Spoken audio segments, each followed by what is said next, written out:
What's going on, everyone? So the Los Angeles Lakers are coming off of a huge win against the Cleveland Cavaliers on the road. To me, it's the most notable road win. Yes, we did beat the Phoenix Suns with Bradley Beal and Kevin Durant, and they've been cruising thus far. A lot of that has just been Kevin Durant, just heroics, right? Because Bradley Beal, Devin Booker have both been missing. But I really like the Lakers win over the Cavs simply on the fact of how we played. Sharing the basketball, 34 assists, rebounding well, right? It was a team collective effort. You see, whenever this team has 6, 7 guys in double figures and the ball's free flowing, not heavily over dribbling, and we're getting Anthony Davis involved in actions and stuff, the Lakers are very tough to beat, right? And that's what I loved about that Cavs game. And it wasn't a game like the Suns game where you're down 20 or 18 or whatever it was and having to play this comeback. I mean, the Lakers were in that game start to finish. You had a great, typical, free-flowing type of game where it's just a game of runs. Cleveland goes up 6 or 8, and then the Lakers are up 6 or 8, and then Cleveland's back up 6 or 8, and then the Lakers were able to make that push, end up going into the fourth quarter, and the Lakers are the best team in the fourth quarter, so we got the win, right? Like, those are the type of games that I think are really just telling of what this team could be. And also, given all the circumstances with all the injuries the Lakers have dealt with all season, new team put together and trying to figure out and build chemistry and stuff. It's hard when you're missing that. Not just that, but 3 of the guys that have been constantly out of the lineups have all been your top defensive guys.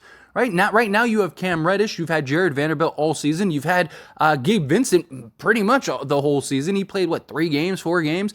And then even before Reddish, you had Prince out for a while, another defensive guy. So the fact that the Lakers are sitting at 10-7, 3 games over 500, they're only 2 games out of first place because it is so early in the season. So, I mean, the Lakers could easily go on a nice little streak here, and they're in first place, and all is right? So the fact that the Lakers are in this position, I think, is great. But something I wanted to go over in this video is kind of show you where the Lakers are ranked thus far. So what I mean by that is, again, you look at the Lakers, 10-7 on the season, 7th in West. They are currently 16th in points per game. Now, to me, that's a bit of an issue. I think the Lakers need to get into the top 7, somewhere in that ballpark, if they really want to be a true contender.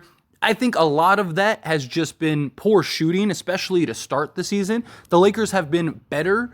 Their offense has looked better these last few games, especially at home. The Lakers are great at home. I'll show you those stats here in a moment.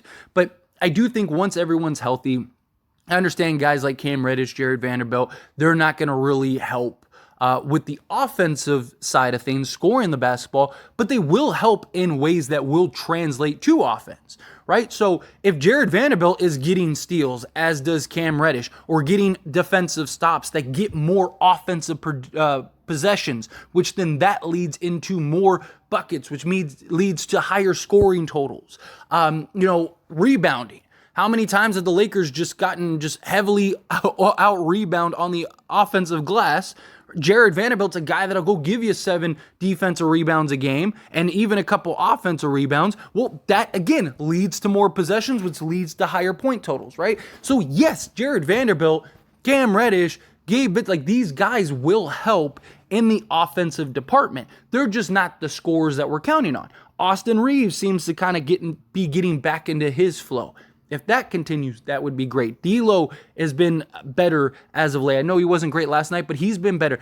If Prince can finally start his shooting stroke, I don't think it's out of the realm of possibility that the Lakers would be in the top 7 or top 5 even in offense once they get everything kind of worked out and guys start getting to the law of average. And right now at 16th, that's going to be a bit of an issue, but I do think we will be better. You got to remember, these stats are based on all of the games that the Lakers have played thus far. Lakers were not very good, 7, 8 games ago. The Lakers, the last 7, 8 games have been very good. So we're heading in a positive direction.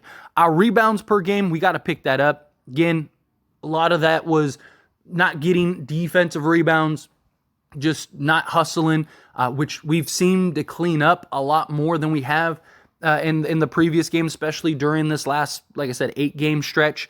So we're currently 14th in rebounds per game. We got to at least get into the top 7 or 8 in that regard. Assists. I love that we're top 10 in assists, right? We're averaging 26.6 assists per game. I've talked about this heavily. Every time the Lakers have, a 27 to 30 assist game, they win those games. They do. They win those games because we're not just being stagnant with the basketball. So the fact that we are top 10 in assists is very telling and shows what this team can be. And then opponents' points per game, basically defense stats, we are 11th as far as defense goes, which in my opinion is incredible. I know it doesn't feel like we've been good defensively, right? It doesn't feel like that at all, but we have. And to be in the top 11, right, without Jarred Vanderbilt, without Taurean Prince or Cam Reddish for several games, without Gabe Vincent, who is our best defensive guard, best point of attack guard, the fact that we are in the top 11 is very telling and very positive for our defense going forward, right? Because look at last year, right? The Lakers were middle of the pack defensively. I think they were like 16th or 15th, something like that off the top of my head last season. And we got Jarred Vanderbilt and immediately jumped to number 1, right? Like from the moment we took and traded for Jarred Vanderbilt, we jumped to number 1. This year, we'll have Jarred Vanderbilt back. We'll have Cam Reddish. We'll have Gabe Vincent. We have Taurean Prince, right? We have all these guys. Max Christie could even run some plays. He's had some tough defensive assignments and been holding his own, right? So the fact that the Lakers are 11th in opponents' points per game is extremely, extremely exciting because that means we'll probably be bare minimum a top 5 defense in the league. But I also wanted to show this because I thought this was important too. So you look at the home and road games. So the Lakers are 7-2 at home and they are 3-5 on the road. Again, have not been very good on the road. We've been an excellent home team. But you look at the stats, right? So at home, we are averaging 114.8 points per game in those 9 home games, right? But you look at the road games, and we're averaging 110.8 in those 8 road games. That's literally been the difference, right? The margins are extremely small, especially when you look at the rankings. For us to go and be 114th, now we move into like the top 12, right? But if you look at the wins and losses, right? So the 10 games that we've won, we're averaging 117.2 points per game as opposed to the losses, in which we're averaging 106.7. 117 points per game would put us in the top, 7, I believe. So now, if we can get to that 117 point total, now we'll be top 5 offense, top 7 offense, top 5 defense. Now we're a real contender. Now we're one of the best teams in the league. To put that in perspective, last season, the only team that was in top 5 in both was the Boston Celtics. They were top 5 offense, top 5 defense, and they made it to the conference finals. The Lakers, number 1 defense, and they were 7th in offense once we did the trade and stuff. So you're talking, we made the conference finals. So again, the numbers tell you what you need to know. So 117 points per game in the wins versus 106.7 in the losses. That's just us not putting the ball in the hoop, which I've talked about heavily, right? This Lakers team, they desperately need Jarred Vanderbilt. They desperately need Gabe Vincent. They desperately need, Cam Reddish, right? Because that defense of rating will skyrocket with those guys. And not only will it skyrocket with those guys, but as I mentioned, will have an impact on both sides of the basketball. Because not only will we be getting more stops, which will decrease opponents' points, we will also get more opportunities. We'll get more rebounds. We'll get more steals, which then that leads to transition points, which that leads in. So once the Lakers get everybody healthy, and involved, all of a sudden this team will be a completely different team. All of a sudden this team, I could see being top 5 in both. Again, they're 16th in points and 11th in defense, in opponent's points, right? So to add in a guy just like Jarred Vanderbilt, let's remove Gabe Vincent, remove Cam Reddish, just adding Jarred Vanderbilt. We definitely move bare minimum into the top 10 defensively, which that can lead to more wins. We definitely, again, you're adding a 7 rebound a game guy. That will take us from 14th in rebounds to, let's say, even 12th.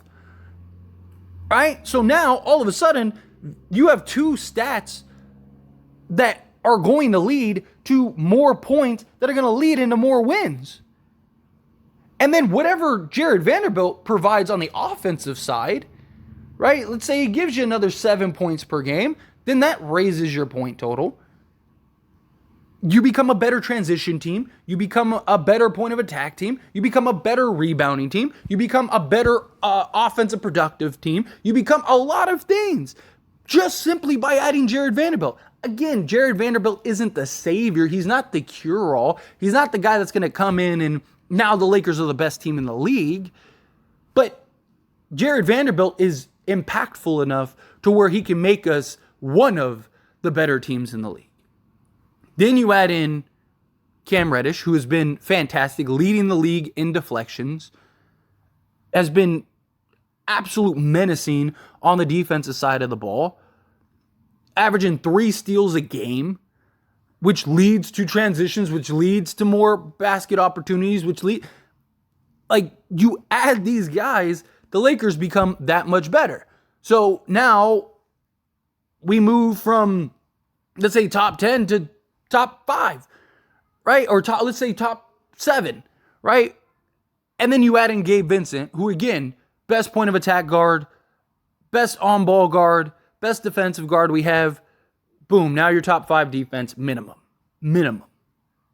And all those guys can impact on the offense. Like Cam Reddish has been very solid for us scoring the basketball, right? He's not great. He's not lights out. He's nothing like that, but he's been good enough.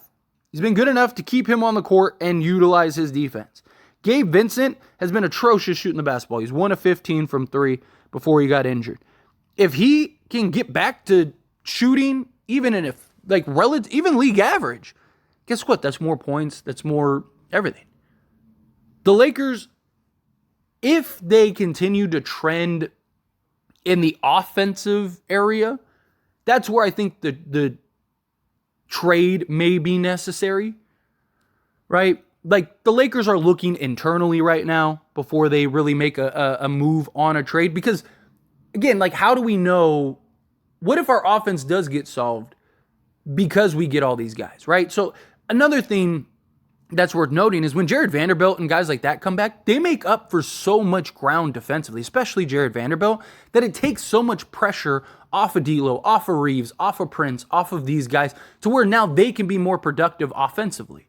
Because yes, that doesn't mean that they're not going to play defense. That doesn't mean that but now they don't have as tough a defensive assignments, right? Because let's say you have Jarred Vanderbilt and Cam Reddish out there, well now Taurean Prince is defending the 3rd or 4th best player on the other team, which means he should have better legs to shoot the basketball. Or D'Lo, now instead of having to guard the 2nd or 3rd best player, he now only has to guard, he's now guarding the 4th or 5th best player, which gives him fresh legs. So absolutely, that could translate into better offensive production. So I like the idea of looking internally.